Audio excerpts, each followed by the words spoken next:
모든 성도님들을 주님의 이름으로 축복합니다. 서로 인사하겠습니다. 축복합니다.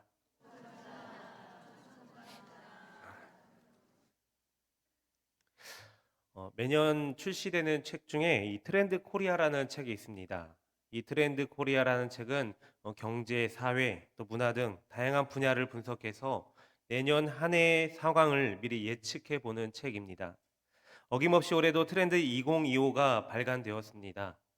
내년 트렌드를 이끌 대표하는 10가지 키워드를 선정을 했는데 그 중에 이 아보하라는 단어가 눈에 띄었습니다.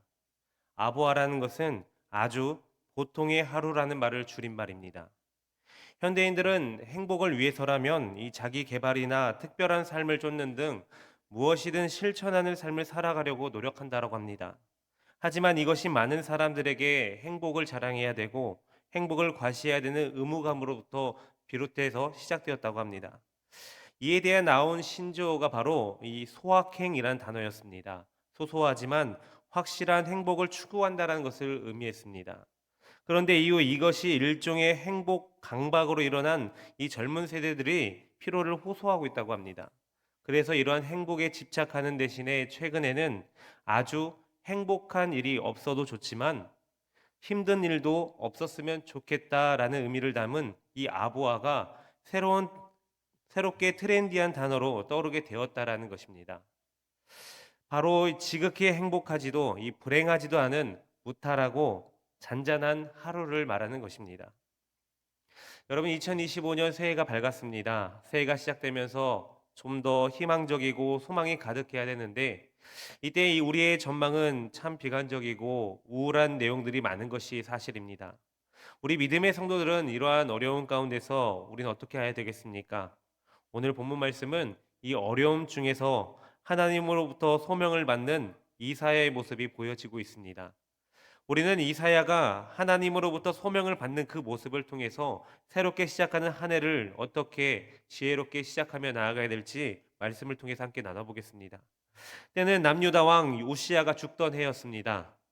우시야는 그의 부친 아마샤에 이어서 15살이라는 어린 나이에 유다의 왕이 올라서 죽는 날까지 무려 52년 동안 남유다 왕국을 통치했던 왕입니다. 우시야는 이 유다에게 아주 중요한 일을 했었던 왕입니다. 그동안 유다는 이 북쪽 이스라엘과 주위 강대국에 눌려서 늘 가난하게 지내왔었는데 우시야의 이 탁월한 지도력으로 인해서 유다를 부흥시켜서 물질적으로 매우 부강한 나라를 만들었습니다. 그러나 불행하게도 이 우시야 시대는 이 물질적으로는 많은 복을 받았지만 영적으로는 아주 심각한 상태였습니다. 우시야가 강성해지면서 교만에 빠지게 되었고 결국에는 우시야 말년에 비참한 말년을 보게 되었습니다. 그의 나이 67세에 세상을 뜨게 된 것입니다. 우시야 시대는 물질적으로는 많은 복을 받았지만 영적으로는 아주 심각하게 침체되고 부패한 시기였습니다. 이사야는 바로 이 우시야 왕이 이 통치 마지막 해에 선지자로서 그 소명을 받은 것입니다. 오늘 하나님께서 이사야를 부르시어서 소명을 주시는 그 모습을 통해서 소망이 없을 것 같은 기대를 하기 힘든 이러한 상황 가운데서 하나님께서는 우리에게 어떠한 말씀을 허락해 주시고 또 우리에게 어떠한 위로와 소명을 허락해 주시는지 말씀을 통해서 함께 나눠보겠습니다. 먼저 첫 번째로 우리는 이 세상을 바라보는 것이 아니라 바로 하나님을 바라보아야 합니다. 1절 말씀을 보시면 우시야 왕이 죽던 해에 내가 본즉 주께서 높이 들린 보좌에 앉으셨는데 그의 옷자락은 성전에 가득하였고라고 말씀합니다. 유다는 이 우시야 시대에 물질적으로 큰 복을 받았지만 그들의 영혼은 아주 심하게 침체되고 부패되어져 있었습니다. 그러나 이사야 선지자는 유다의 영적인 부패는 바라보지 못했습니다. 그래서 우시야의 병이 치료되어져서 다시 우시야가 유다를 잘 살게 해야 한다라고 그렇게 생각했습니다. 이사야는 그동안 너무 인간을 바라보고 있었고 사람의 힘을 의지하고 있었던 것입니다. 그러다가 우시야 왕이 죽어버리자 이사야는 이 절망스럽고 마음이 답답해서 성전에 들어가 기도를 하게 됩니다. 이 세상에서 기대하던 사람이 없어지자 어쩔 수 없이 하나님의 성전에 나아간 것입니다. 이사야는 이 성전에서 기도를 하는 중에 높이 들린 보좌에 앉아 계신 하나님을 환상으로 보게 됩니다. 온 세상을 통치하시고 다스리시는 그 하나님을 바라보게 된 것입니다. 그동안 이사야가 보아온 것은 이 세상 왕의 통치였습니다. 유다 왕이 유능하면 유다가 더 잘 살게 되는 것이고, 유다의 왕이 무능해서 나라를 잘 다스리지 못한다면 나라가 쇠퇴하고 약해진다고 생각했던 것입니다. 그동안 이사야는 머리로는 하나님을 믿어왔지만 실제로는 눈에 보이지 않는 하나님보다 인간을 더욱 의지하고 바랐던 것입니다. 그리고 유다가 잘 되고 못 되는 것도 모두 인간 왕의 손에 달려 있다라고 생각했던 것입니다. 이사야는 이 세상에서 유다가 다시 부강해지는 것을 원했습니다. 그러나 하나님은 이사야로 하여금 하나님의 영광을 보게 하셨고, 또 부강한 유다가 아니라 하나님 나라를 보게 하셨던 것입니다. 우리는 보통 하나님을 믿는다라고 하면서 머리로만 생각하지 실제로는 모든 것이 사람의 힘으로나 노력으로 이루어진다라고 믿을 때가 참으로 많습니다. 우리가 교회에 다니고 예배는 드리지만 실제로는 우리 눈에는 하나님은 보이지 않고 능력 있는 사람들이 모든 것을 이끄는 것처럼 느낄 때가 있다라는 것입니다. 이러한 모습은 교회에 나와 예배는 드리지만 예배의 주인 되시는 하나님을 머리로 믿기만 할 뿐 실제로 하나님이 아닌 세상의 방법을 의지하고 세상적인 삶을 살아가는 모습인 것입니다. 겉으로는 거룩한 척, 하나님을 잘 믿고 섬기는 척하며 살아가지만 실제로는 세상 사람들과 구별된 삶이 아니라 똑같은 삶을 살아가는 것입니다. 그런데 하나님께서는 이러한 우리들에게 찾아오셔서 살아계신 하나님을 체험케 해주십니다. 바로 우리에게 고난이나 어려움 등을 통해서 하나님을 찾게 하십니다. 우리는 이러한 세상에서 인간적인 소망이 끊어진 바로 그때 바로 하나님을 바라보는 것입니다. 우리들은 뭔가 어려움이 닥치거나 나의 힘으로 해결할 수 없다라고 느껴지거나 이 세상에서 기대하던 것이 사라지게 된다라면 우리는 그때 바로 하나님을 찾게 됩니다. 어떻게 찾게 되겠습니까? 바로 기도의 자리로 나아가 하나님의 뜻을 구하는 것입니다. 우리가 이 세상을 바라보면 너무나도 실망스럽고 도무지 길이 보이지 않지만 하나님 앞에 기도를 하게 된다라면 절망 중에 소망을 발견하게 되는 것이고 고난 중에 하나님의 영광을 바라볼 수 있다라는 것입니다. 어느 한 청년이 있었습니다. 이 청년은 이 교회에서 진행하는 단기 선교에 참여하겠다고 결심을 합니다. 열심히 준비하고 또 있던 그 청년에게 한 가지 문제가 닥치게 됩니다. 바로 이 선교에 참여하는 비용이었습니다. 단기 선교에 참여하는 비용이 이 청년에는 단 하나도 없었던 것입니다. 그래서 매일매일 그 비용을 고민하던 차에 더 늦기 전에 아르바이트를 해서라도 이 비용을 마련해야겠다라고 생각을 했습니다. 그리고 결심을 한 그날부터 선교 모임에는 가지 않고 아르바이트를 구하기 시작했습니다. 그런데 아무리 아르바이트를 구하려 했지만 쉽게 구해지지 않았습니다. 그래서 이 청년은 너무나도 답답하고 괴로워서 하나님 앞에 나아갔습니다. 하나님께 나아간 청년은 이렇게 기도를 합니다. 하나님, 제가 하나님을 위해서 하나님의 영광을 위해서 이번 단기 선교를 신청했습니다. 그런데 제가 비용이 없어서 갈 수 없게 됐습니다. 그러니 하나님께서 제가 비용을 마련할 수 있게 아르바이트를 할 수 있는 환경을 만들어 주셔야 되는 거 아니겠습니까? 제가 하나님의 이 영광스러운 일을 포기해야 되겠습니까? 그런데 이렇게 기도를 하는 중에 하나님께서 이렇게 응답해 주셨다라고 합니다. 너가 지금 준비하는 단기 선교가 과연 나를 위한 것이니? 그렇다면 나를 위한다면 왜 나를 믿지 않고 나를 따라와 주지 않는 거니? 지금 네가 나를 위해 해야 될 일은 선교지에서 만날 그 영혼들을 위해서 기도하고 내가 역사할 일들을 기대하며 나를 따라오는 거란다라고 응답해 주셨다라고 합니다. 그 뒤로 그 청년은 모든 아르바이트를 찾는 것을 포기하고 더욱 선교 모임에 힘을 쓰면서 하나님께서 이루신 일들을 기대하고 소망했다라고 합니다. 설령 자신이 비용이 없어서 이 단기 선교에 함께 참여하지 못한다 할지라도 그 모임을 통해서 주님께 드리는 기도를 통해서 그곳 선교지에서 하나님께서 역사하신다라면 그것만으로도 만족하다라며 더욱 열심으로 주님을 의지했다라고 합니다. 그러던 중 이제 비용을 마감해야 되는 시기가 다가왔습니다. 이제 청년의 마음은 이 단기 선교를 포기한 쪽에 더 무게를 두게 되었습니다. 대신 함께 선교 모임을 통해서 하나님께 기도하고 모였던 그 시간들 속에서 받았던 그 은혜에 감사하기로 마음을 먹었습니다.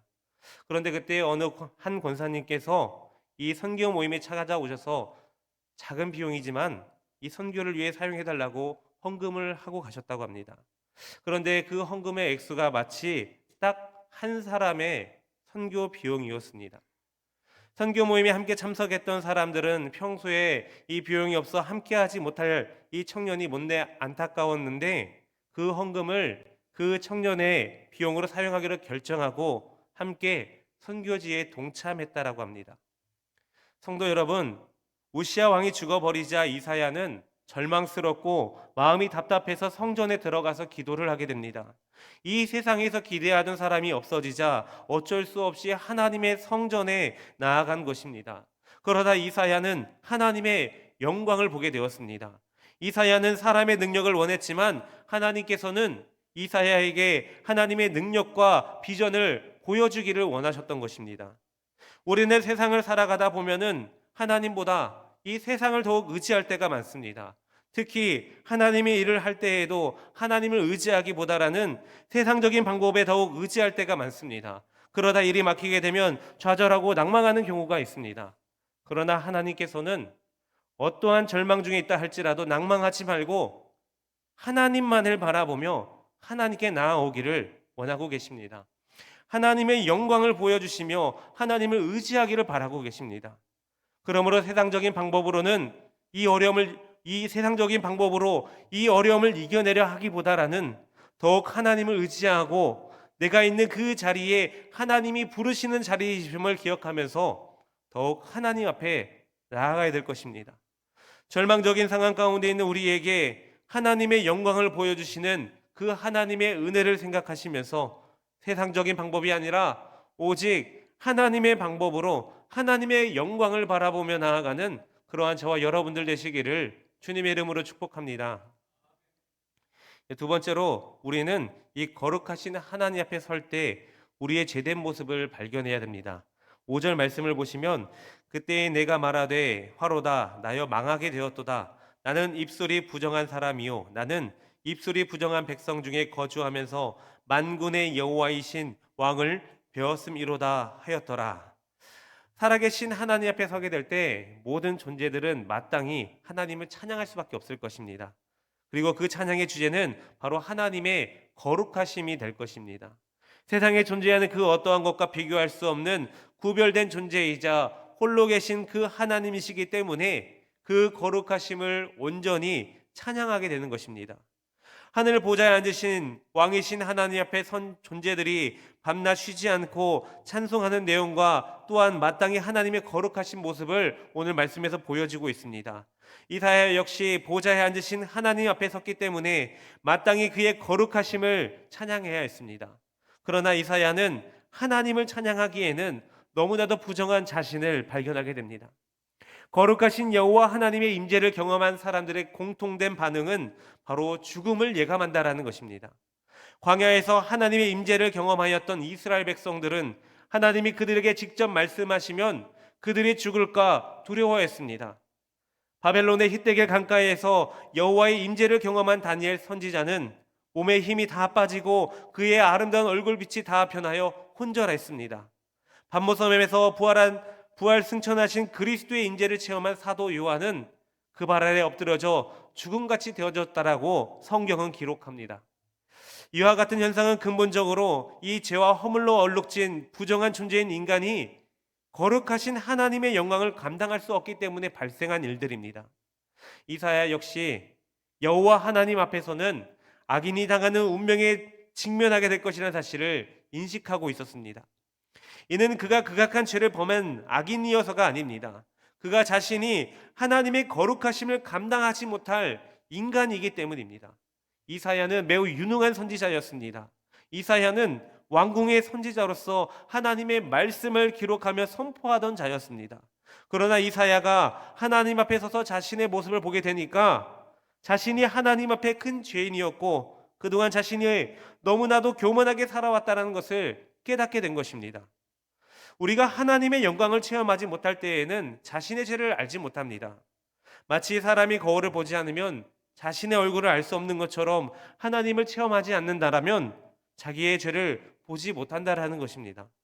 그래서 사람들은 언제나 다른 사람의 죄를 지적하고 책망하지만 자신이 죄인인 줄은 알지 못하는 것입니다.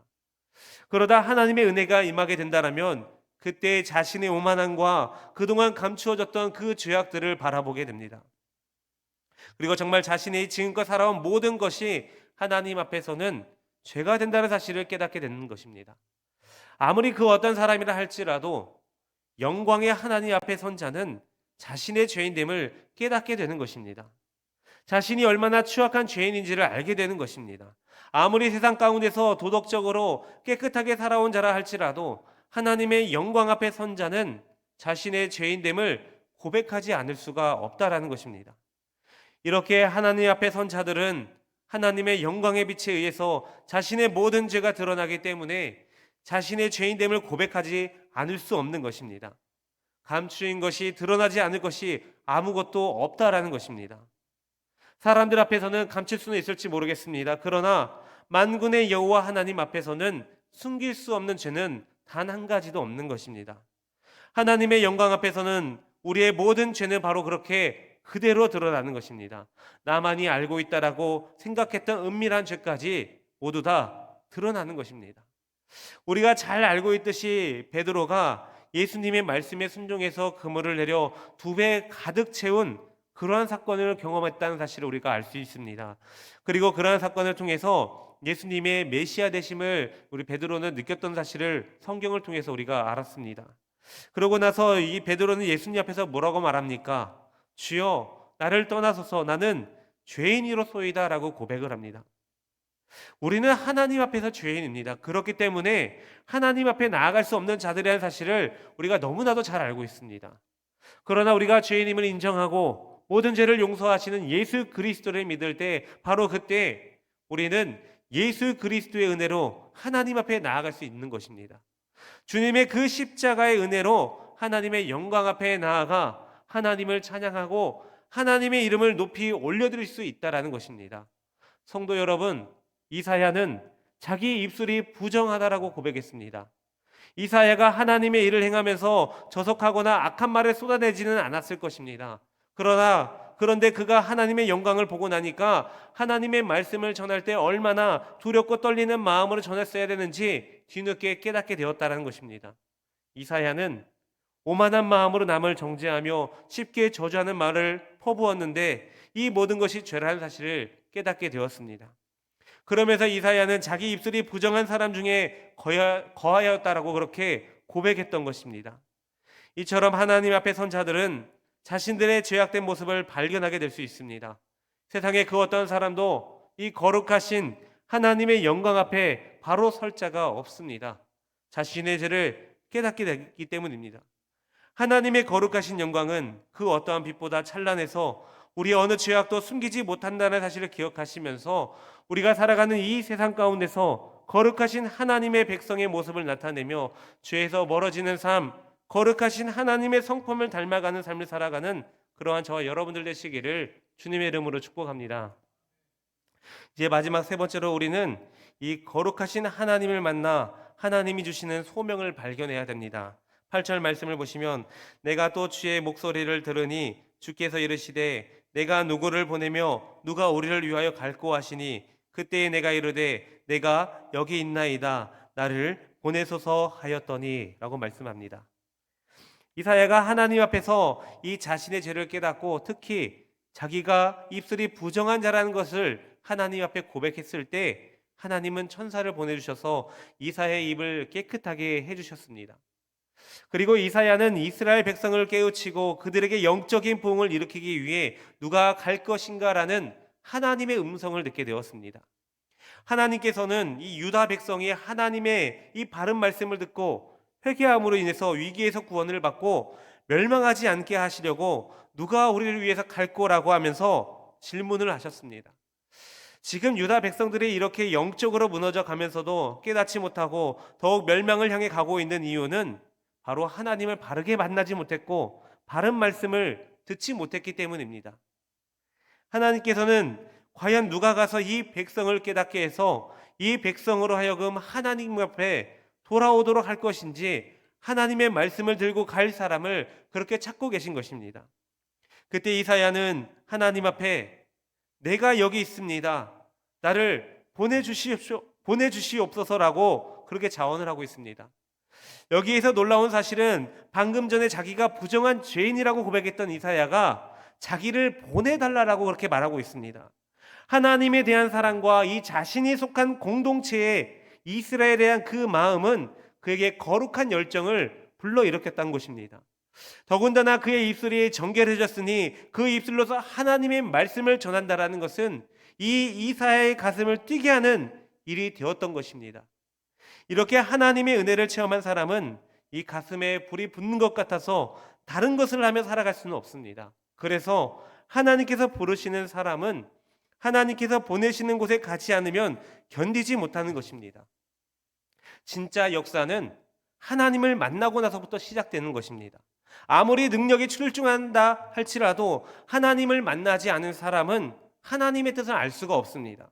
그렇기 때문에 인간적인 생각과 세상적인 방법으로 살아갈 수밖에 없는 것입니다. 그러나 하나님을 만난 사람들은 하나님의 뜻이 무엇인지 명확히 아는 사람입니다. 그래서 하나님께서 무엇을 원하시는지, 어떠한 계획이 있으신지 목표가 분명하기에 뚜렷하게 그 하나님의 뜻을 바라보며 나아가는 것입니다. 세상적인 시각을 바라볼 때 부족하고 연약해 보인다 할지라도 하나님의 계획을 아는 자이기 때문에 그 목표를 바라보면서 하나님의 방법대로 하나님이 주시는 능력으로 하나님의 일을 감당하며 나아가는 것입니다. 하나님의 일은 하나님의 뜻을 아는 데서부터 시작되는 것입니다. 그렇게 되기 위해서는 먼저 우리가 하나님을 만나야 됩니다. 그리고 그 만남을 통해 하나님이 주시는 소명을 받아서 이 세상 속에서 사명감을 갖고 살아가야 되는 것입니다. 성경에 보면은 하나님을 만나서 소명을 받은 사람들이 많이 등장을 합니다.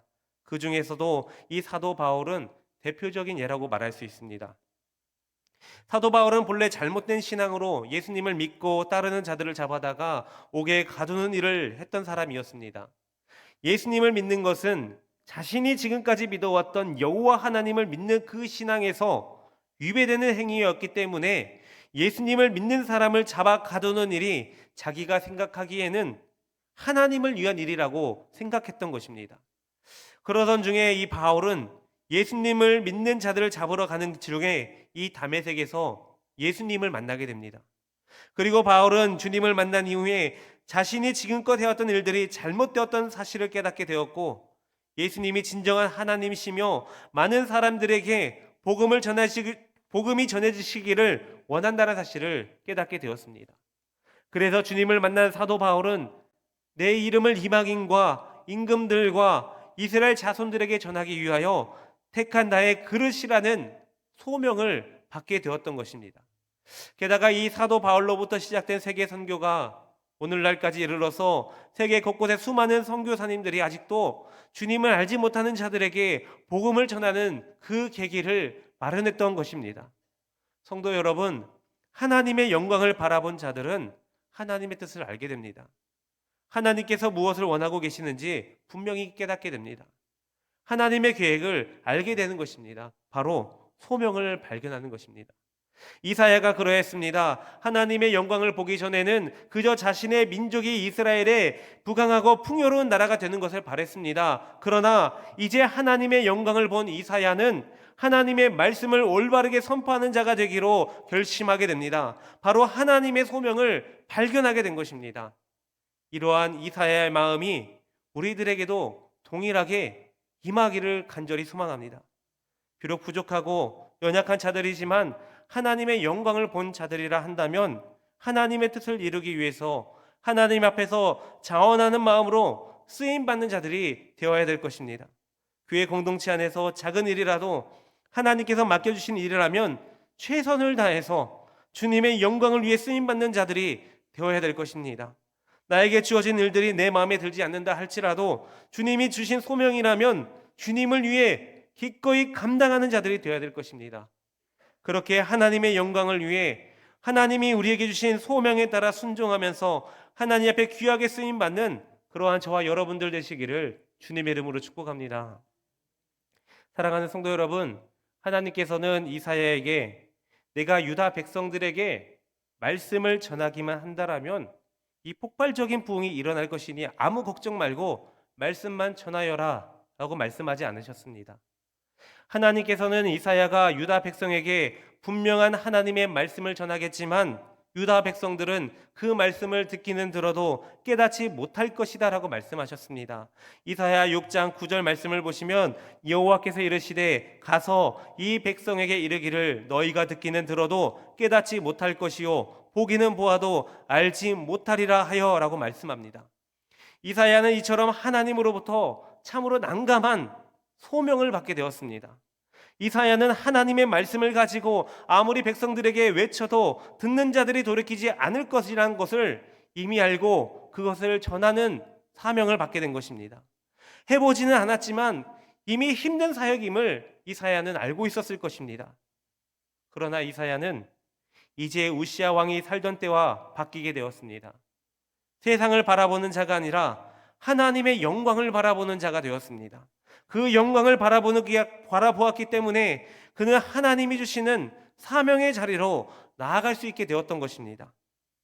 새로운 한 해가 시작되어진 지금 세상적인 시각으로 바라볼 때 우리 믿음의 성도들은 참으로 힘들고 어려운 환경 가운데 있습니다. 그러나 이렇게 어려운 시기는 다른 해석으로 하자라면 하나님을 만날 수 있는 아주 좋은 기회입니다. 더욱 간절한 마음으로 하나님을 구하며 하나님의 뜻을 찾아갈 수 있는 매우 좋은 기회인 것입니다. 하나님의 뜻을 찾아서 하나님의 뜻을 이루어 간다라면 우리는 어떠한 어려움이 온다 할지라도 흔들림 없이 하나님의 영광을 바라보며 나아갈 수 있을 것입니다. 기대와 희망이 없는 곳 가운데서 주님이 주신 소명으로 인해서 소망을 발견할 수 있을 것입니다. 우시야 왕이 죽던 해에 절망에 빠져있던 이사야에게 찾아오셔서 소명을 허락하신 그 하나님께서 이 시간 우리들에게도 임하여 주셔서 주님의 소명을 발견하게 하시고 하나님의 영광을 바라본 자들로서 하나님의 뜻을 이루어가는 사명의 자리로 나아가는 그러한 저와 여러분들 되시기를 주님의 이름으로 축복합니다. 기도하겠습니다. 거룩하신 하나님 감사합니다. 오늘도 주님 앞에 나와 예배하게 하여 주시고 또 주님의 영광을 바라보게 하여 주시니 감사합니다. 오직 하나님의 영광을 위하여 하나님을 찬양하며 하나님의 이름을 높여 올려드리는 그러한 저희들이 되게 하여 주옵소서. 은혜로우신 아버지 하나님, 우리가 지금껏 하나님을 믿고 따른다고 고백하면서도 하나님을 의지하지 않고 세상의 것을 바라보았습니다. 하나님께서 우리에게 주신 음성이 있었고 하나님께서 각자에게 주신 소명이 있었음에도 불구하고 하나님을 의지하지 않고 세상적인 방법으로 해결하려 했던 순간들이 많이 있었음을 이 시간 고백합니다. 이 시간 주님 앞에 우리들의 나약한 믿음을 고백하오니 용서하여 주시고 거룩하신 하나님의 영광을 바라보며 나아갈 수 있도록 우리를 붙드시고 인도하여 주옵소서.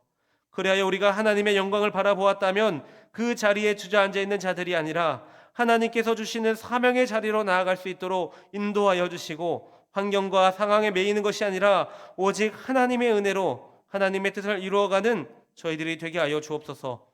거룩하신 우리 주 예수 그리스도의 이름으로 간절히 기도하옵나이다. 아멘.